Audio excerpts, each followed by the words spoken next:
जमाती इस्लामी हिंद चंदौली के तत्वाधान में रॉयल मैरिज लॉन दुल्हीपुर में वक्फ की अहमियत और उम्मीद पोर्टल विषय पर एक जागरूकता कार्यक्रम आयोजित किया गया। कार्यक्रम में वक्ताओं ने वक्फ संपत्तियों को सरकार के उम्मीद पोर्टल पर दर्ज करने की अपील की। कार्यक्रम की अध्यक्षता मौलाना आरिफ फलाही ने की, जबकि मुख्य अतिथि मौलाना गुलाम रसूल कासमी रहे। विशेष अतिथियों में एडवोकेट नजमुस्ताकिब खान और जनाब मुजम्मिल और नफीस अहमद गुड्डू शामिल रहे। वक्ताओं ने कहा कि वक्फ मुसलमानों की अमानत है, जिसका सही और पारदर्शी उपयोग समाज, तालीम और फलाह के लिए आवश्यक है।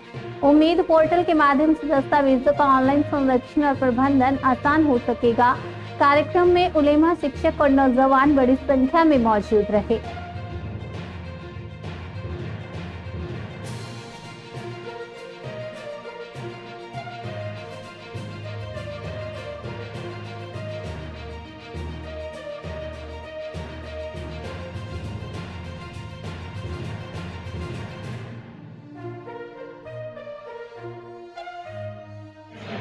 सर, अपना नाम और परिचय बताएं। मुझे गुलाम रसूल कासमी कहते हैं। मैं जमीयतुल उलमा ज़िला चंदौली का सदर हूँ और मदरसा इरफानुल उलूम मुगल सराय का मोहतमिम भी हूँ। सर, आज यहाँ दुल्हीपुर में आज उपस्थित हुए हैं और क्या कार्यक्रम जो है आयोजित करा रहे हैं आप? गवर्नमेंट ऑफ इंडिया की तरफ से जो उम्मीद पोर्टल लॉन्च किया गया था और जिसमें वक्फ की तमाम प्रॉपर्टी को रजिस्ट्रेशन कराने का आर्डर था, तो उसी सिलसिले में ये आज की मीटिंग रखी गई थी ताकि लोगों को इसके बारे में बताया जाए, अवगत कराया जाए और इस काम को जल्द से जल्द किया जाए। सर, ये कहना चाहेंगे कि ये जो है क्या वक्फ बोर्ड आखिर है क्या, दर्शकों को जरा बताएं आप।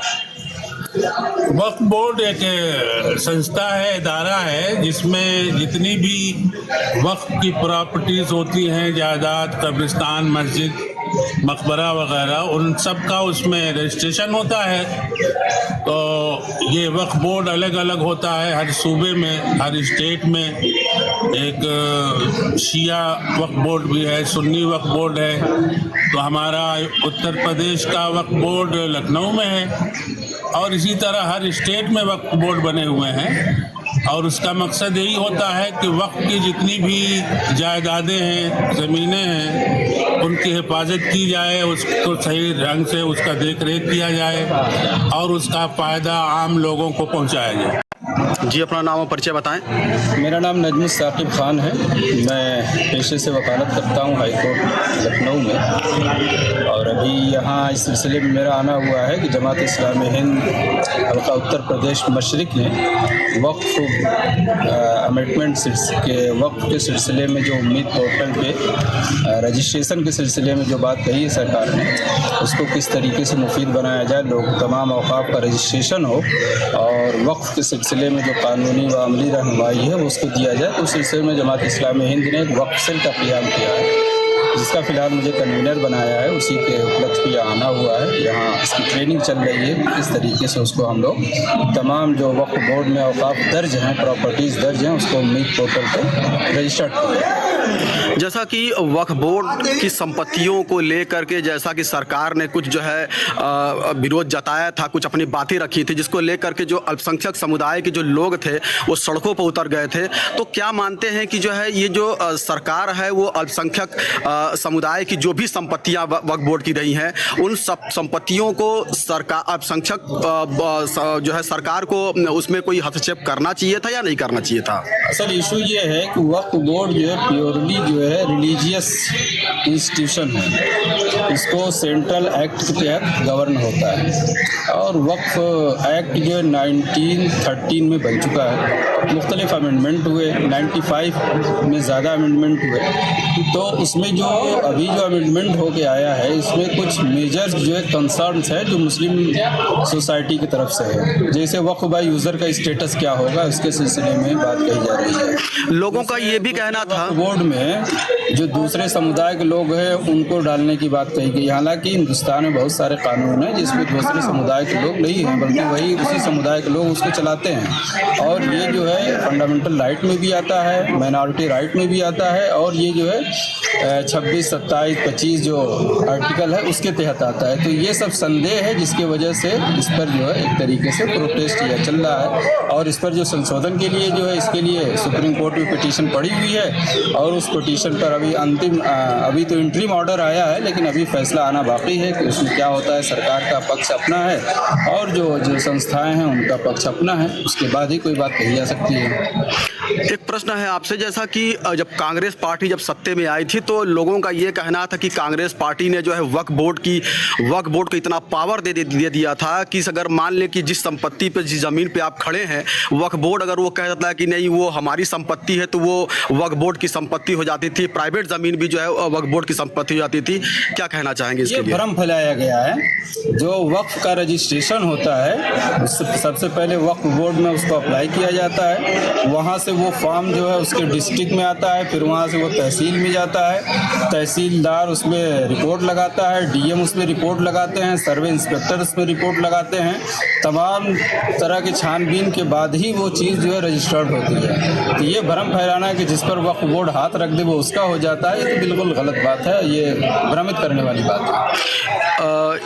उम्मीद पोर्टल को लेकर के अल्पसंख्यक समुदाय के जो भी लोग हैं उनको क्या संदेश देना चाहेंगे आप? संदेश ये है कि चूंकि ऑनरेबल सुप्रीम कोर्ट ने हिदायत की है कि इस पर आप तमाम प्रॉपर्टीज़ को जो वक्फ बोर्ड में दर्ज हैं उनको जो है रजिस्टर्ड कीजिए।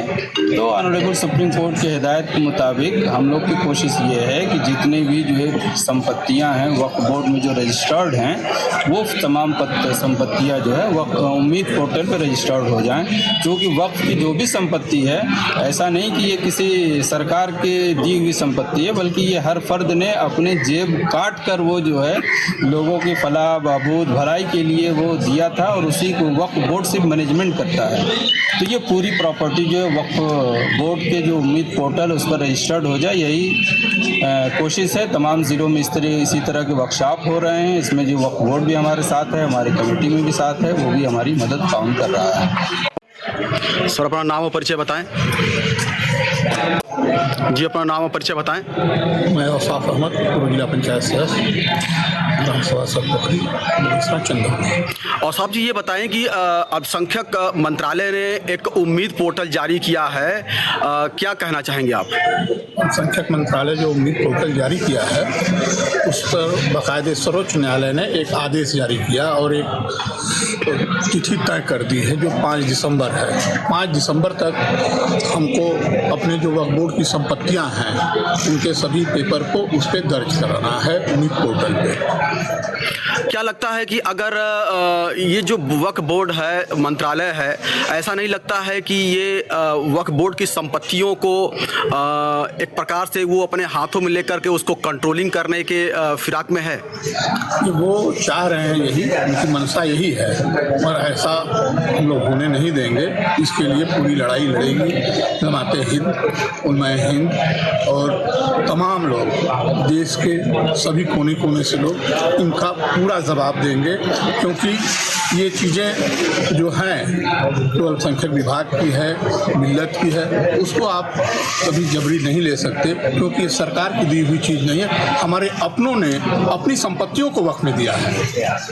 तो क्या कहेंगे जो है ये वक्फ बोर्ड के लिए जो उम्मीद पोर्टल जो जारी हुआ है, तो अल्पसंख्यक समुदाय के लोगों से ये कहेंगे कि हाँ इसको कोऑपरेट करिए, और जो भी वक्फ बोर्ड की जो भी संपत्तियां हैं, जो भी चीज़ें हैं, उन संपत्तियों का ब्यौरा जो है 5 दिसंबर तक जो है उम्मीद पोर्टल पे उसको अपलोड कर देना है। तो क्या इस पे कोऑपरेट करेंगे आप लोग? सर्वोच्च न्यायालय के आदेश को ही देखते हुए हम लोगों ने जनपद चंदौली में जागरूकता के लिए ही एक कार्यक्रम को रखा है और अपने लोगों को बुलाया है, और प्रोजेक्टर के माध्यम से उनको बताया जा रहा है कि किस तरह से उम्मीद पोर्टल पे ये संपत्तियां दर्ज होंगी। और हम लोग चाहेंगे कि हमारे जनपद की ज़्यादा से ज़्यादा प्रॉपर्टियां पोर्टल पे लोड हो जाए। अभी पोर्टल ठीक से इनका चल नहीं रहा, जिसकी वजह से तमाम दुश्वारियां का सामना करना पड़ रहा है।